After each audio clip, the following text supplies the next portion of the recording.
day. You know, it's okay to talk about Boise State and their history in the Fiesta Bowl. I mean, heck, it's right there in the media guide. History of the Fiesta Bowl, and right there on the cover was former Boise State head coach Chris Peterson. But you want to know what, folks? He's not at Boise State anymore. He's at Washington. Bear down. From the University of Phoenix Stadium, I'm Dave Cooney for Fox 11 Tucson News Now. It's a lot of the younger generation, they seem to rally around this, and a lot of them don't get it. So I guess what do you tell to that younger generation who are either get it or really don't get it? Ring the chimes of freedom. But you know, like Rich Rod's been saying all year long, the more you win, the more opportunity is out there, the more is at stake. Well, they just won one of the big ones. They're going to have another big one next week with Oregon. And you know, coaches don't like to get too far ahead of themselves. Of course, we're going to all week with all the possibilities that are out there. And even, dare I say, playoff? I mean, is this crazy? Of course, we're going to talk about it. And in the post-game press conference, again, they still got a game to play versus Oregon. But we're saying, what if? And Rich Rod teased us a little bit and even allowed himself to have a little fun with this big victory. Here he is.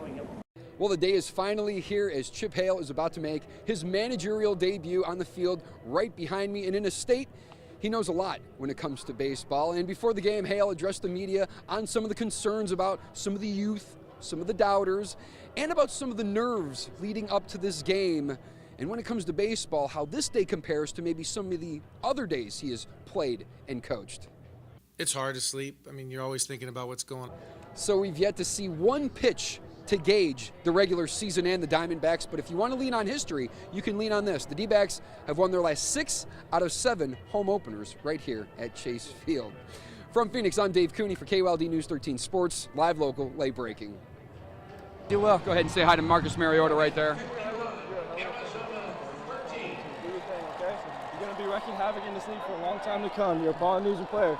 Remember that. Keep that true to your heart, okay? Good shit. Take care. What did Marcus just tell you right there? Huh? What did Marcus just tell you right there?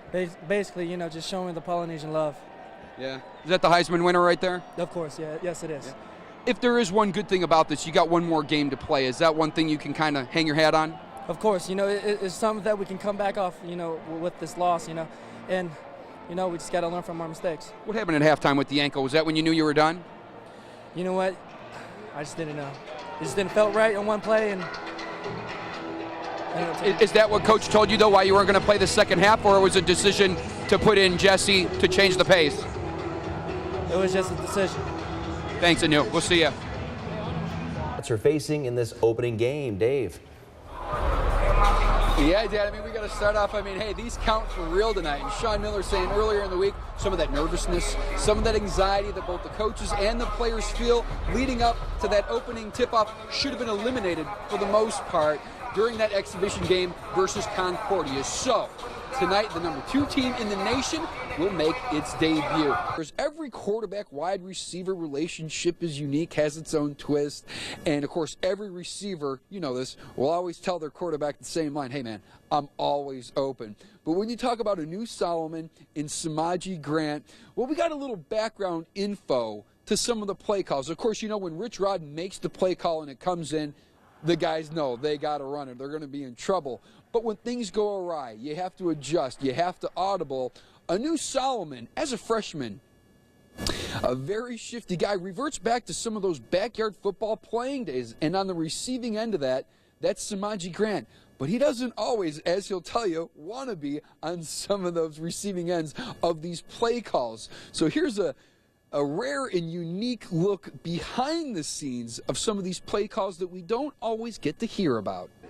Yeah, we're currently at the Diablo's Cantina right here, right outside the Monte Carlo. I came all the way to Vegas, and like you know me, I'm hip to a good party. You're trying to come out here, find a great party. I mean, look at the view that we have right over Las Vegas Strip right here, but it's actually dead. I mean, I could not find one single I'm lying. They're all right here. They came out in droves.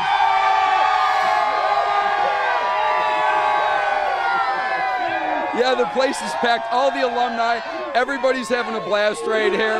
You can hear them right here. There's not a whole lot of positive spin you can put on the game.